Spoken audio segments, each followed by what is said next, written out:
यानी कि पिछले साल जब लोकसभा का अधिवेशन चल रहा था तो वहां पर समाजवादी पार्टी के एक सांसद आजम खान साहब, उस वक्त स्पीकर एक लेडी थी और उन्होंने अपने तकरीर के दौरान कुछ ऐसे जुमले बोल दिए थे जिसकी वजह से भारतीय जनता पार्टी के जितने भी सांसद थे वो आग बबूला हो गए थे। आजम खान साहब ने ये कहा था कि ये स्पीकर जो एक महिला है वो मेरी बड़ी बहन के समान है। भारतीय जनता पार्टी वाले बिल्कुल मानने के लिए तैयार नहीं थे। पूरा सांसद उन्होंने सर पर उठा लिया था। आजम खान साहब को मजबूर किया गया था कि आपने माफी मांगना चाहिए क्योंकि आपने महिलाओं के खिलाफ गलत शब्दों का इस्तेमाल किए थे। मैं सांसद के अंदर मौजूद था।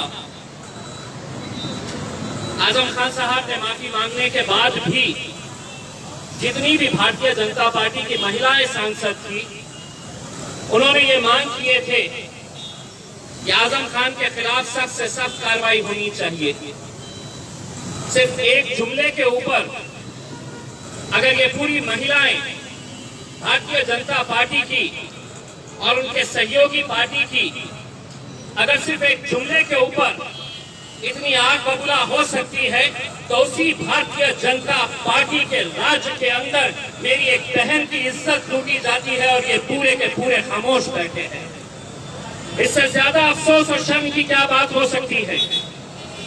ये घटना होने के बाद सरकार किस तरह से रातों रात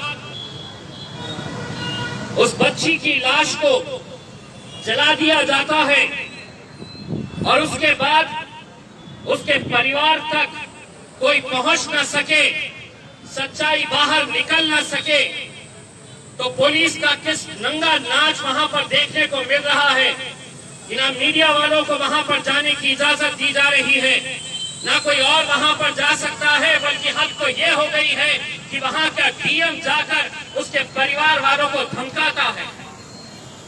दोस्तों, किस दौर के अंदर हम जी रहे हैं इस बात का हमें अंदाजा लगाना चाहिए।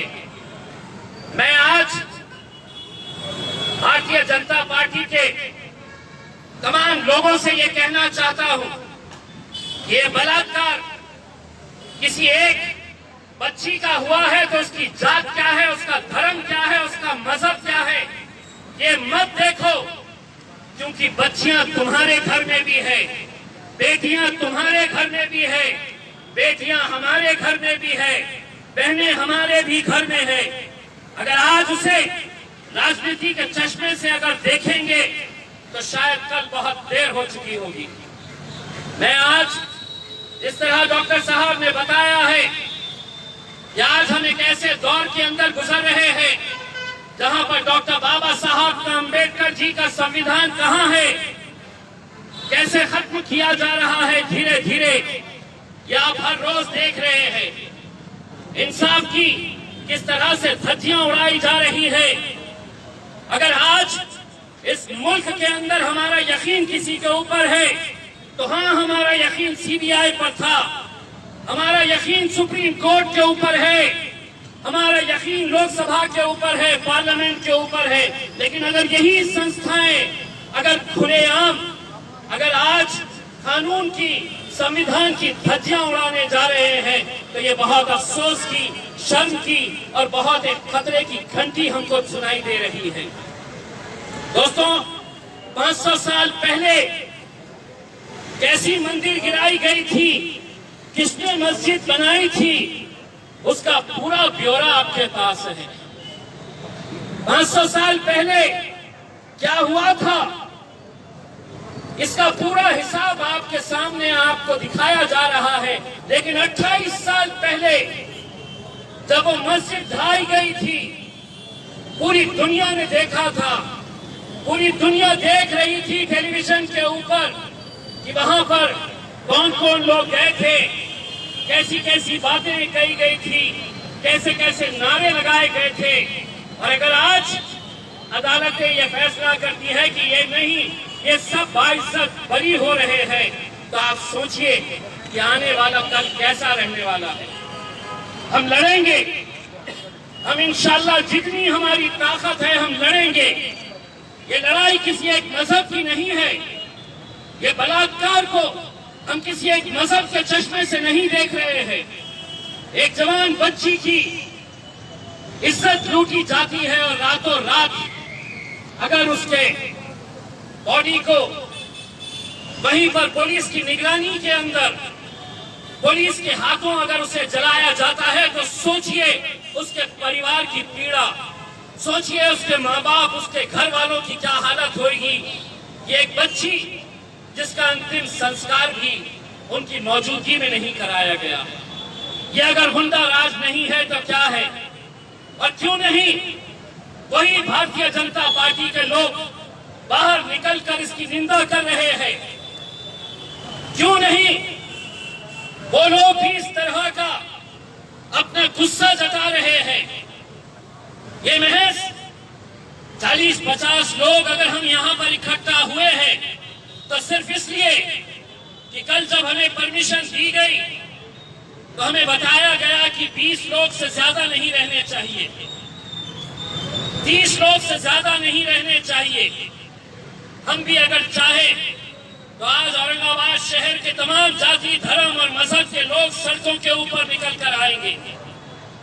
अगर इसी तरह की जुल्म और ज्यादतियां चलती रही तो हमारी भी बर्दाश्त करने की एक सीमा है।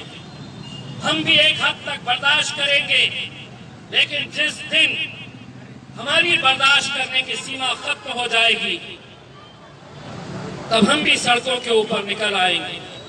जब हम देखेंगे कि जो कानून जिसकी जिम्मेदारी है रक्षा करना, अगर वही भक्षक हो जाएगा तो कहीं ना कहीं ये जनता को, समाज को सड़कों के ऊपर आना पड़ेगा।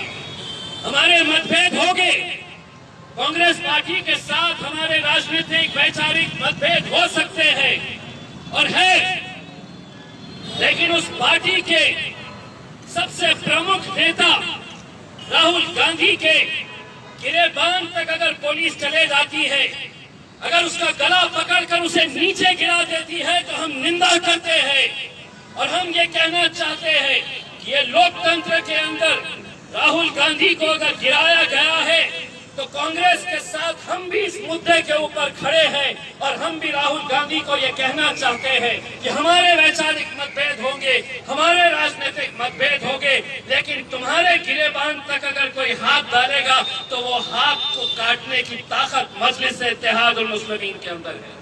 क्योंकि आज अगर वो राहुल गांधी तक पहुंच सकते हैं तो कल वो मेरे खायद बैरिस्टर असदुद्दीन अवैसी तक भी पहुंचने की हिम्मत रख सकते हैं। ये लड़ाई विचारों की, हमारे अलग अलग मतभेद हो सकते हैं, लेकिन आज इन मुद्दों के ऊपर हम सबको एक साथ मिलकर आने की जरूरत है। हम चाहेंगे कि इसकी शुरुआत औरंगाबाद से हो, कि जहां पर भारतीय जनता पार्टी भी यहाँ पर औरंगाबाद में कहीं पर भी क्यों ना हो, ये सोच ले कि अगर तुम्हारे घर में बेटियां हैं, तुम्हारे घर में अपनी बहनें हैं, तो तुम्हें इस घटना की निंदा करनी होगी। सियासत अपनी तौर के ऊपर चलेगी। ये चोर, ये लुच्चे लफंगे आएंगे जाएंगे। ये मुख्यमंत्री योगी आदित्यनाथ आज रहेगा, कल नहीं रहेगा, लेकिन अगर उसका समर्थन करेंगे तो सोचिए उन दरिंदों की हिम्मत कैसे बढ़ेगी। वो दरिंदों को लगेगा कि मुझे तो अगर सरकार की ताकत मेरे साथ में है तो मैं ऐसे ही बलात्कार करते जाऊंगा। और सिर्फ एक ही नहीं, यही मनीषा नाम की लड़की नहीं, हम राय रोज उत्तर प्रदेश के अंदर, बलरामपुर के अंदर, भदोही के अंदर हर रोज इस तरह की बलात्कार की घटनाएं हो रही हैं। लेकिन अगर इनकी निंदा नहीं की गई, अगर योगी आदित्यनाथ को वहां से हटाया नहीं गया, तो हम तो ये समझेंगे कि इन बलात्कारियों का समर्थन इस मुल्क के वजीर आजम नरेंद्र मोदी और अमित शाह भी कर रहे हैं। इन दरिंदों की हिमायत वो लोग भी कर रहे हैं। कहाँ है वो स्मृति ईरानी जिसने आजम खान के एक जुमले के ऊपर लोकसभा के अंदर इतना हंगामा खड़ा कर दिया था। अगर तू महिला है तो तुझे बाहर निकलकर इस बच्ची के दरिंदे जितने भी थे इनके खिलाफ बोलना पड़ेगा। अगर तुम नहीं बोलेंगे तो अगले अधिवेशन के अंदर तुम्हें हमारा भी सामना करना पड़ेगा। हमारे भी सवाल रहेंगे और तुम्हें जवाब देने पड़ेंगे कि किस तरह से हम एक कानून एक के लिए लगाएंगे और दूसरा कानून दूसरे के लिए लगाएंगे।